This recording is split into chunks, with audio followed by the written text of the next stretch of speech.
Pourquoi certains pays n'ont-ils qu'une seule langue, comme le Portugal avec le portugais, qui ne varie qu'en accent et en quelques dialectes très peu différents, alors que d'autres, comme notre exemple dans cette vidéo, la Papouasie-Nouvelle-Guinée, en ont des centaines, voire des milliers. Nous ne parlons pas de dialectes, ce sont de vraies langues différentes qui sont vraiment uniques. Si nous élargissons notre analyse à toute l'île de Nouvelle-Guinée au lieu de seulement la Papouasie, nous incluons toutes les langues papoues, et ce nombre augmente encore plus. Alors pourquoi certaines régions du monde favorisent-elles autant de langues uniques alors que d'autres non? Découvrons-le.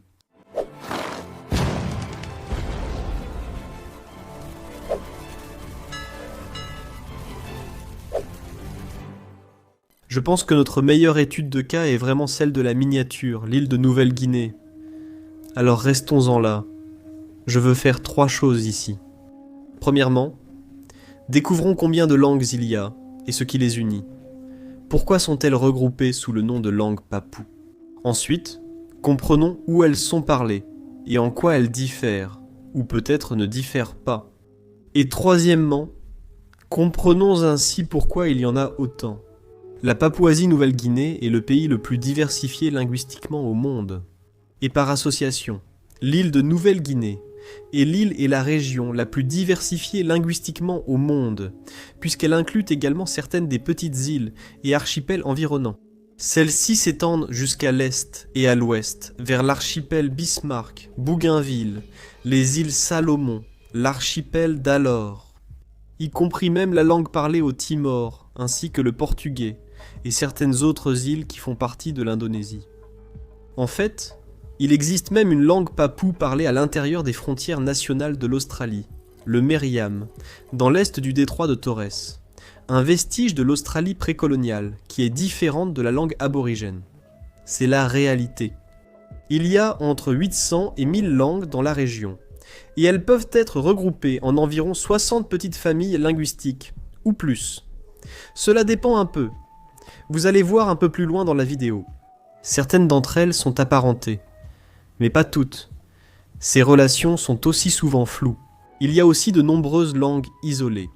Des langues qui existent seules, sans lien avec aucune autre langue existante. Si vous voulez une comparaison occidentale, vous pouvez prendre l'exemple de la langue basque parlée au Pays basque en Espagne.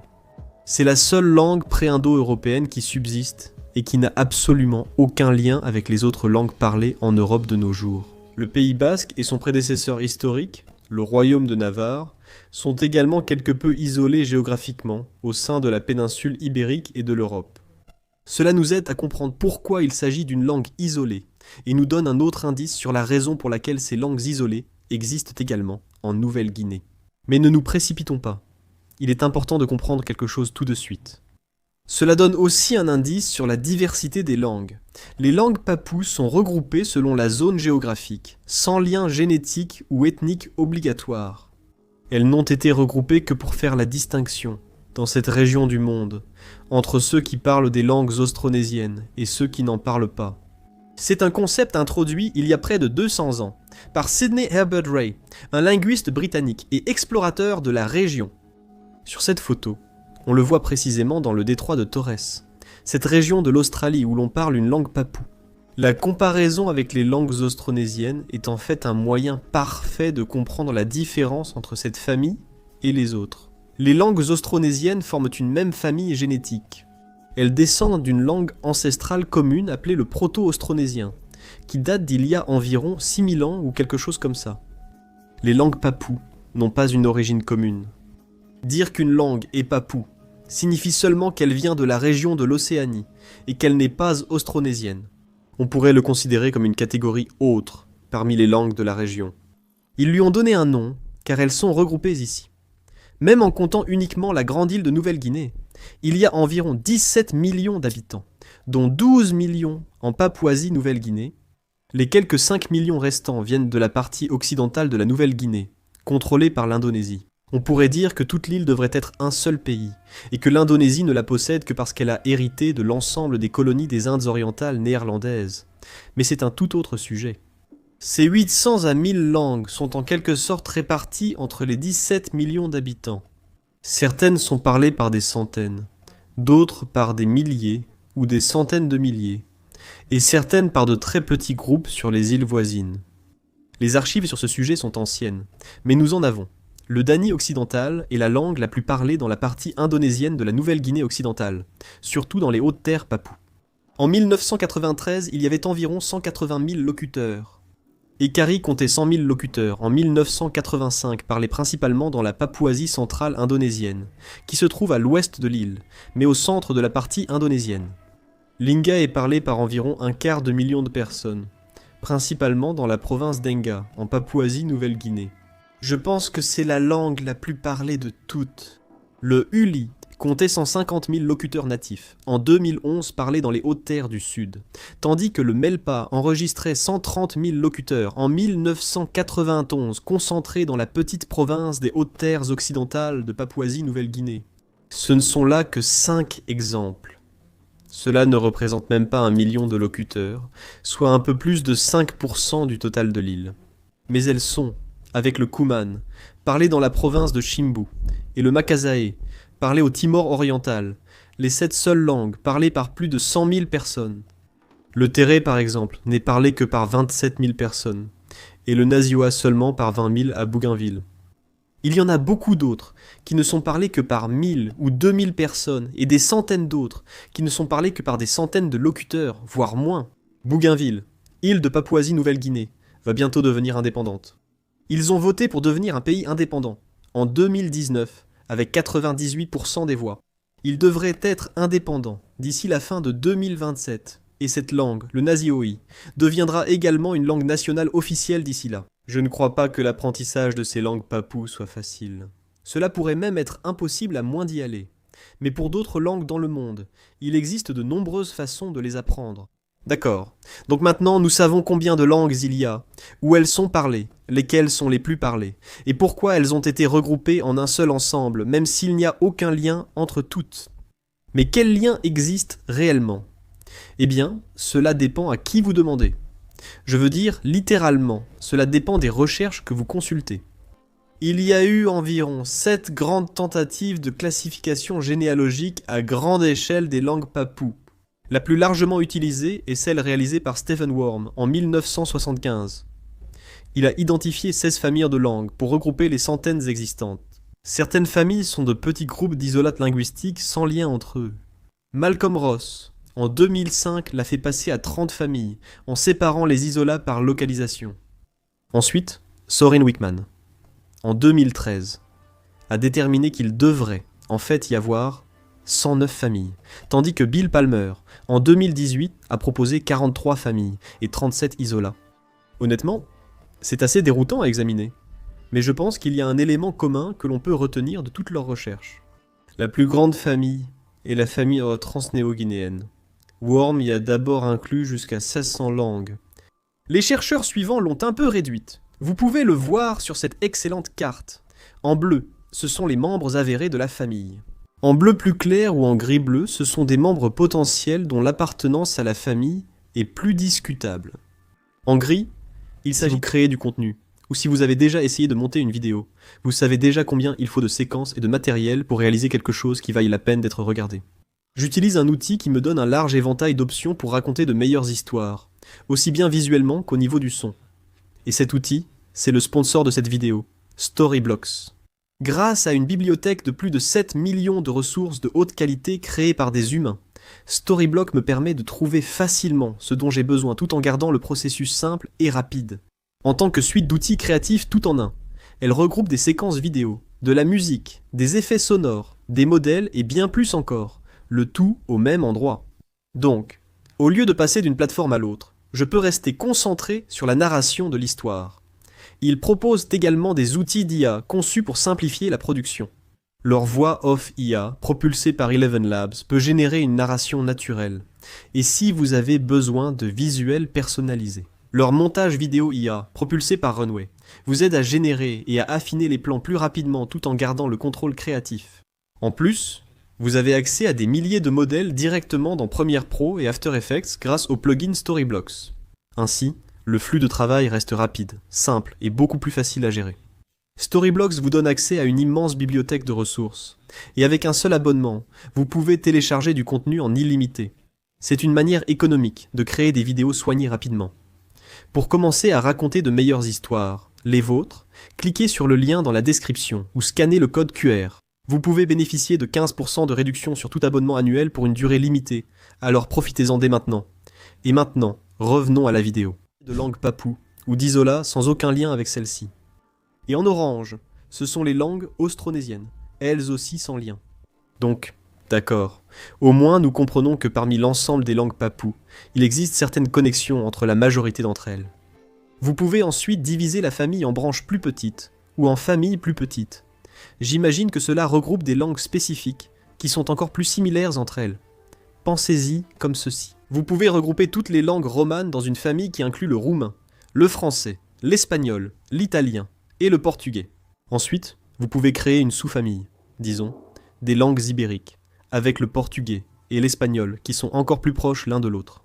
C'est exactement la même chose, mais à une plus grande échelle. C'est la 6e plus grande famille linguistique au monde, et certainement la plus concentrée géographiquement. À titre de comparaison, l'indo-européen est la 3e, et elle est parlée pratiquement partout en Europe et au-delà. C'est la 6e plus grande en nombre de langues, mais seulement 3 millions de personnes la parlent. Classée par nombre de locuteurs, elle tombe à la 26e place. Cela montre encore combien peu de gens parlent chaque langue. Elles sont regroupées dans cette grande famille, contrairement à d'autres, à cause d'une structure héritée commune dans leur langue écrite et parlée. La preuve la plus solide vient de leur utilisation des pronoms personnels. Je est généralement une variante de Naouni, tandis que tu es habituellement Ga ou Ji. Ils ont également des structures grammaticales similaires, organisant leurs phrases selon l'ordre sujet-objet-verbe. Ils utilisent beaucoup de suffixes plutôt que de préfixes. Et ils partagent même du vocabulaire qui semble hérité d'une langue ancestrale commune dans le passé. En dehors de cette grande famille, il existe d'autres familles à plus petites, ou des isolats, qui ne partagent pas ces structures et ces mots. Elles sont toutes extraordinairement uniques, avec des particularités qu'aucune autre langue ne semble présenter. Cet utilisateur de Reddit sur r/language, Reading Glosses, en a expliqué quelques-unes, et j'ai trouvé cela vraiment fascinant. Kara, par exemple, a un terme unique pour désigner exactement 3 personnes. Kewapi possède des suffixes sémantiquement complexes qui combinent la personne, le nombre et le temps. Yo possède un système tonal exceptionnellement vaste. Lotte, et c'est mon préféré, distingue entre les possessifs comestibles et non comestibles, tandis que Warno et Nukna ont des systèmes numéraux extrêmement compliqués qui comptent littéralement les doigts et les orteils. Voici la carte de recherche la plus récente réalisée par Timothy Usher et Edgar Sutter en 2024. Elle réduit un peu l'étendue de la famille Trans-Nouvelle-Guinée principalement au sud-ouest de l'île, tandis que tout le reste en est en grande partie séparé, comme certains des exemples que je viens de mentionner. Attends, je vérifie ma liste encore une fois. Nous savons combien de langues il y a, où elles sont parlées, pourquoi elles sont regroupées malgré leurs différences, et quelles connexions existent entre certaines d'entre elles et leurs sous-familles. Donc la dernière question à laquelle nous devons répondre, et je suppose la principale de cette vidéo, c'est pourquoi y en a-t-il autant ? La famille transnéo-guinéenne en regroupe de nombreuses, mais des études récentes montrent qu'elle couvre moins de la moitié des langues papoues. Donc il reste encore entre 400 et 700 autres langues qui sont assez uniques. Pourquoi ? Il y a beaucoup de raisons à la diversité linguistique de la Nouvelle-Guinée. La raison la plus évidente, c'est la géographie. D'abord, on peut immédiatement exclure toutes les petites îles environnantes et comprendre leur singularité. Ce sont des îles. Elles sont séparées géographiquement et physiquement des autres populations par l'eau. Bien sûr, l'eau pouvait être traversée, et les quelques langues communes entre elles le prouvent, mais cela justifie aussi l'existence d'isolats ou de familles linguistiques uniques dans certaines d'entre elles. Ce concept d'isolement géographique peut également s'appliquer à l'intérieur de l'île principale de la Nouvelle-Guinée.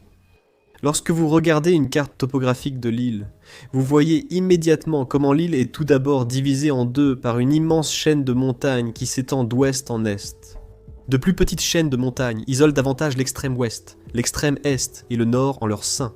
Non seulement les populations de chaque côté de ces montagnes deviennent isolées, mais celles qui vivent à l'intérieur des montagnes, de montagne en montagne, le deviennent aussi. De plus, l'île est entièrement recouverte de forêts et de jungles. Celles-ci sont également séparées et classées différemment. Vous avez des forêts tropicales de montagne, des forêts tropicales de plaine, des marécages, des mangroves. Tous ces éléments répètent et accentuent le processus initié par les montagnes. Ils séparent les groupes de population entre eux et en leur sein. Les systèmes fluviaux n'ont pas aidé non plus. Ils sont très denses et couvrent toute l'île. Donc, la première explication est simple. En 2 mots, isolement géographique. À travers les montagnes, les forêts et les rivières, cela conduit à des groupes de personnes isolées qui développent leur propre langue au fil du temps. Les communautés ne pouvaient pas avoir de contact direct entre elles. Un autre facteur est l'isolement à long terme du reste du monde. La Nouvelle-Guinée est habitée depuis environ 40 000 ans. C'est bien plus longtemps que la plupart des familles de langue en Europe ou en Asie. Ces lieux étaient aussi habités alors, mais pas par ceux qui parlent les langues actuelles. C'est important car les langues évoluent naturellement. L'anglais moderne ressemble à le vieil anglais, mais ce n'est pas pareil. Et quand on combine des milliers d'années avec l'isolement géographique, le résultat, ce sont des langues qui deviennent mutuellement incompréhensibles. Même s'ils avaient un ancêtre commun très ancien, issu de la région d'origine de ces peuples avant d'arriver en Nouvelle-Guinée. Il y avait aussi un manque de grands États unificateurs au fil du temps. Dans de nombreuses régions, un empire a finalement imposé sa langue et sa culture à une population linguistiquement diverse. Les Romains l'ont fait en Europe avec le latin, du moins dans le sud, et les Chinois ont fait la même chose dans une grande partie de l'Asie de l'Est. Ici, cela ne s'est pas produit. Les Austronésiens sont arrivés sur l'île, mais sont restés surtout sur les côtes, interagissant peu avec les autochtones sans les remplacer. Les puissances asiatiques ne s'y sont pas implantées. Ce n'est qu'à la colonisation européenne que les Allemands, Anglais et Néerlandais sont venus, sans y rester assez pour marquer leur influence. Ni les Européens, ni les Austronésiens n'ont d'homogénéisé ou remplacé les langues de l'île. Ils ont simplement ajouté d'autres couches de diversité. Et enfin, il y a l'aspect de l'identité sociale.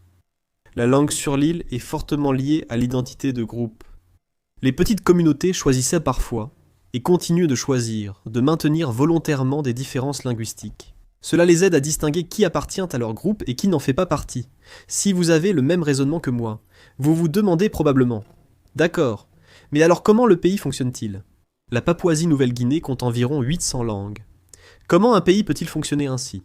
Est-ce qu'ils font comme la Belgique, où chaque panneau est écrit en flamand et en wallon, mais avec une liste de 800 langues, à la place ? Eh bien sûr que non. Avec le temps et l'arrivée de l'époque moderne, des liens ont commencé à se créer entre différentes parties de l'île. Le transport entre régions s'est facilité, et le contact sans fil, d'abord via la radio puis le téléphone et désormais Internet, est devenu possible. Il semble qu'aujourd'hui, l'île ait 3 langues principales. Le tok pisin est la véritable langue nationale. Elle est parlée dans tout le pays. Le motu est aussi parlé dans la province centrale et dans la capitale, Port Moresby, bien que son usage soit en déclin. Et puis le Kuman, parlé dans la province de Simbu, qui est une langue locale, mais l'une des plus importantes. L'anglais est aussi officiel, mais moins parlé, et peu le maîtrisent couramment. Mais essentiellement, la plupart des gens sont maintenant multilingues, parlant leur langue locale, puis le tok pisin, et parfois l'anglais. Le tok pisin est un créole anglais, influencé localement, que tous ont fini par apprendre. Il sert à communiquer entre divers groupes, dans les médias et la politique, et reste surtout spécifique à la Papouasie-Nouvelle-Guinée, dans l'est de l'île de Nouvelle-Guinée. À l'ouest, les provinces contrôlées par l'Indonésie ont l'indonésien comme langue véhiculaire au lieu du tok pisin. Il y a également une pression de remplacement plus forte, car l'Indonésie souhaite imposer sa propre langue pour renforcer son autorité politique sur la région. Donc, essentiellement, c'est pourquoi la Nouvelle-Guinée compte autant de langues, et aussi pourquoi cela ne se produit pas dans d'autres régions du monde. Nulle part ailleurs, on ne retrouve la réalité unique de la Nouvelle-Guinée. Ils ont été isolés du reste du monde pendant des dizaines de milliers d'années, mais aussi isolés les uns des autres, à l'intérieur de l'île, en raison de sa géographie très particulière, remplie de montagnes, de rivières, de forêts et de jungles. Et aussi leur culture, fondée sur une identité de groupe très marquée. Même avec la technologie moderne et une union politique dans une certaine mesure, cela reste la région la plus diversifiée linguistiquement au monde. Certaines langues ont disparu, d'autres sont en voie de disparition. Nous devons attendre de voir ce que l'avenir nous réserve si le tok pisin prend le dessus et que les autres disparaissent. Mais pour ma part, j'espère que cette diversité continuera.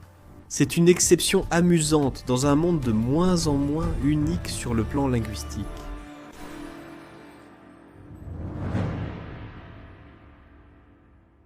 Salut les gars! Si vous voulez regarder des vidéos exclusives sur Patreon, vous devriez me soutenir sur Patreon. Vous pouvez aussi les avoir ici sur YouTube si vous choisissez de devenir membre. Parfois, c'est plus pratique. Vous obtenez une vidéo exclusive par mois et quelques autres avantages. En plus, vous me soutenez directement et vous me permettez de continuer à faire des vidéos. Donc si ça vous intéresse, n'hésitez pas à le faire. Sinon, il n'y a aucun problème. Merci de regarder, dans tous les cas.